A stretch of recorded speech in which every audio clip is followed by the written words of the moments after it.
सोने की तस्करी, एक एयर होस्टेस की सच्ची कहानी। एक सवाल से शुरू करते हैं। अगर आपको कोई कहे बस एक काम करो, दुबई से इंडिया आते वक्त थोड़ा सामान साथ ले आओ और बदले में मिलेंगे 50,000 रुपए सिर्फ एक ट्रिप के लिए, क्या आप करेंगे? ज्यादातर लोग कहेंगे नहीं।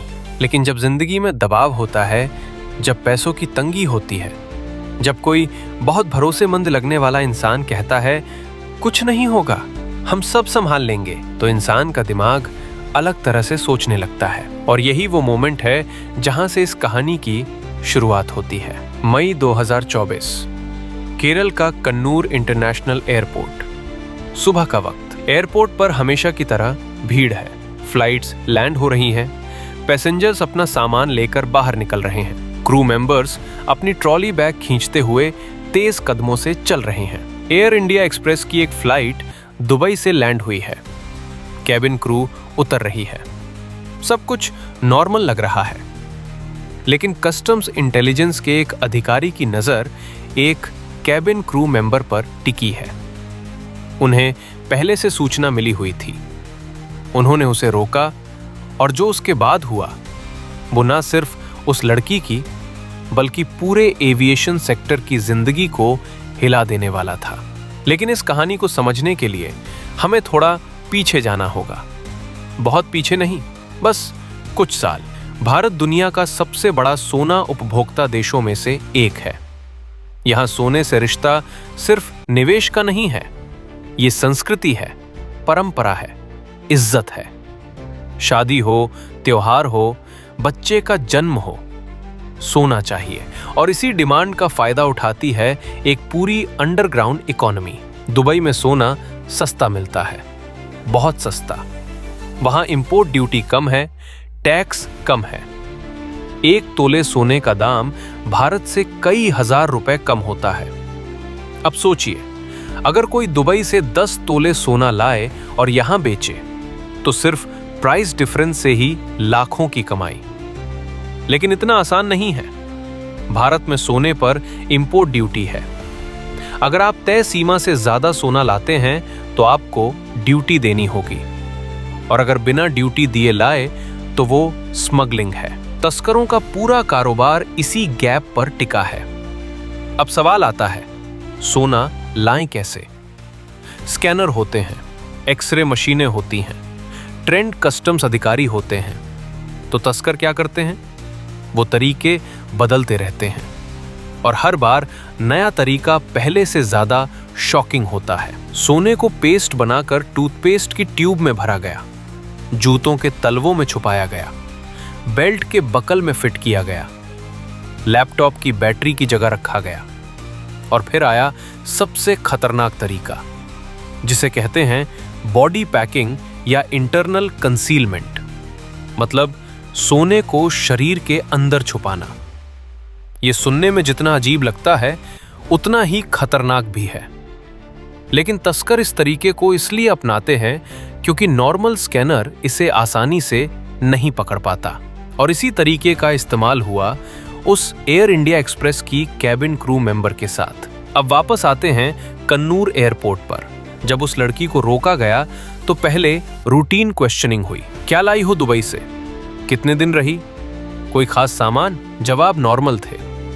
चेहरे पर घबराहट थी, लेकिन शायद हर रोकी गई इंसान घबराती है। फिर हुई मेडिकल एग्जामिनेशन, और जो सामने आया उसने वहां मौजूद हर अधिकारी को चौंका दिया। उसके शरीर के अंदर सोना था, करीब आधा किलो से ज्यादा, जिसकी बाजार कीमत उस वक्त 3 से 3.5 लाख रुपए के आसपास थी। उसे तुरंत गिरफ्तार कर लिया गया। लेकिन यहाँ रुकिए, क्योंकि अब शुरू होता है असली सवाल। वो लड़की कौन थी? क्यों किया उसने ये?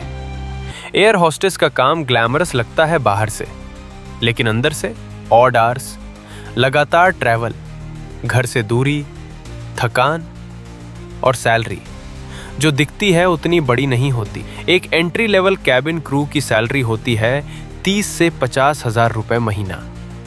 इसमें से अकोमोडेशन, फूड, ट्रैवल सब निकालो, बचता क्या है? और ऊपर से खाड़ी देशों में जाना आना, वहां के लोगों से मेल जोल, और कभी कभी कोई ऐसा मिल जाता है जो कहता है बस एक बार, कुछ नहीं होगा, इतने पैसे मिलेंगे। क्या वो लड़की लालच में आई थी, या किसी ने उसे फंसाया था, या वो पहले भी कर चुकी थी ये और इस बार पकड़ी गई? इन सवालों के जवाब जांच एजेंसियों के पास हैं। लेकिन जो बात साफ है वो ये कि वो अकेली नहीं थी इसमें। तस्करी का ये खेल अकेले नहीं खेला जाता। इसके पीछे होता है एक पूरा नेटवर्क, एक ऑर्गेनाइज्ड सिस्टम।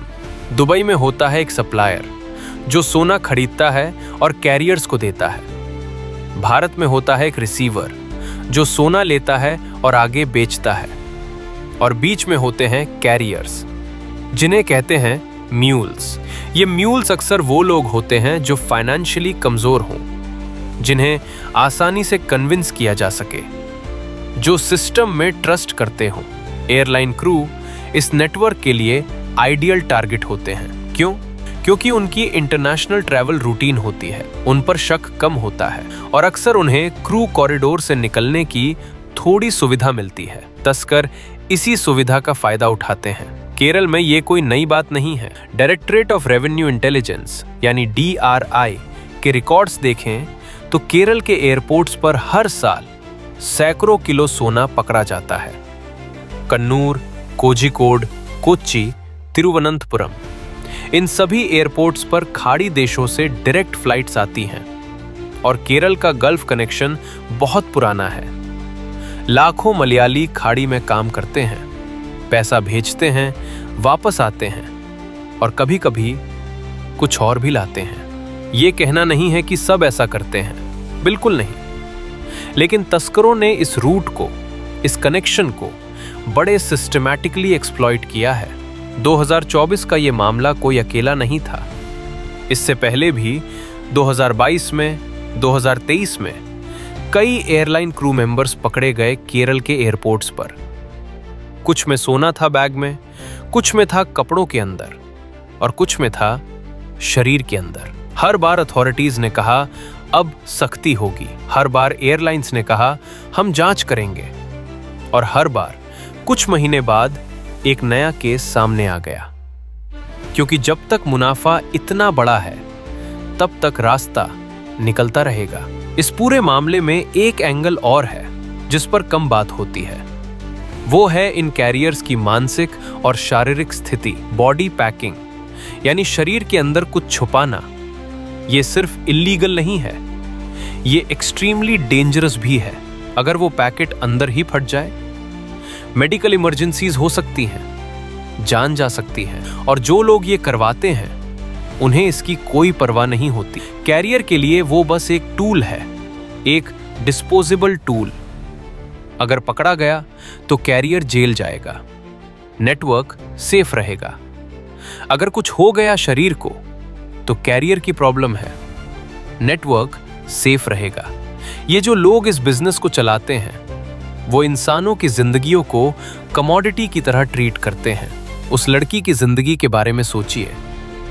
उसने एयर हॉस्टेस बनने का सपना देखा होगा, ट्रेनिंग ली होगी, इंटरव्यूज दिए होंगे, पहली बार यूनिफॉर्म पहनी होगी तो शायद आंखें भर आई होंगी, घर में खुशी रही होगी। मां ने कहा होगा देखो हमारी बेटी आसमान में उड़ेगी, और फिर एक फैसला, एक गलत फैसला या किसी का बिछाया हुआ जाल, और उस एक मोमेंट ने सब बदल दिया। नौकरी गई, करियर खत्म, केस दर्ज, नाम अखबारों में, परिवार को सामना करना पड़ा लोगों का। जो लोग इस नेटवर्क को चलाते हैं वो आज भी फ्री हैं। जो पकड़ी गई वो थी सबसे कमजोर कड़ी। यही है इस पूरे सिस्टम की सबसे बड़ी त्रासदी। तस्करी के इस खेल में जो असली खिलाड़ी हैं, जो इन्वेस्टर्स हैं, जो प्लानर्स हैं, जो इस नेटवर्क को ऑपरेट करते हैं, वो कभी कैमरा के सामने नहीं आते। पकड़े जाते हैं वो जो जरूरतमंद है, जो कमजोर है, जो किसी के झांसे में आ गए, और सिस्टम उन्हीं को सजा देता है। ये जस्टिस है? शायद नहीं, लेकिन यही हकीकत है। इस घटना के बाद कुछ बदलाव जरूर आए। एयर इंडिया एक्सप्रेस और दूसरी एयरलाइंस ने अपने क्रू मेंबर्स के लिए स्ट्रिक्ट गाइडलाइंस जारी की। कस्टम्स और DRI ने इंटेलिजेंस शेयरिंग बढ़ाई। कन्नूर एयरपोर्ट पर सर्वेलेंस और टाइट हुई। लेकिन क्या ये काफी है? एक्सपर्ट्स कहते हैं नहीं। जब तक डिमांड है, सोने की, मनी की, क्विक कैश की, तब तक सप्लाई का रास्ता निकलता रहेगा। टेक्नोलॉजी बदलती है, मेथड्स बदलते हैं, लेकिन ह्यूमन ग्रीड और ह्यूमन डेस्परेशन ये नहीं बदलती। तो आखिर में ये कहानी हमें क्या सिखाती है? ये सिखाती है कि जो चीज आसान लगती है वो अक्सर सबसे मुश्किल साबित होती है। ये सिखाती है कि जब कोई कहे कुछ नहीं होगा, तो सबसे पहले यही सोचो, अगर हुआ तो। ये सिखाती है कि इस दुनिया में कुछ लोग हैं जो दूसरों की मजबूरी को अपना बिजनेस बना लेते हैं। और ये सिखाती है कि एक पल का लालच या एक पल की कमजोरी पूरी जिंदगी बदल सकती है। सब्सक्राइब करें 2D एनिमेशन वीडियो देखने के लिए।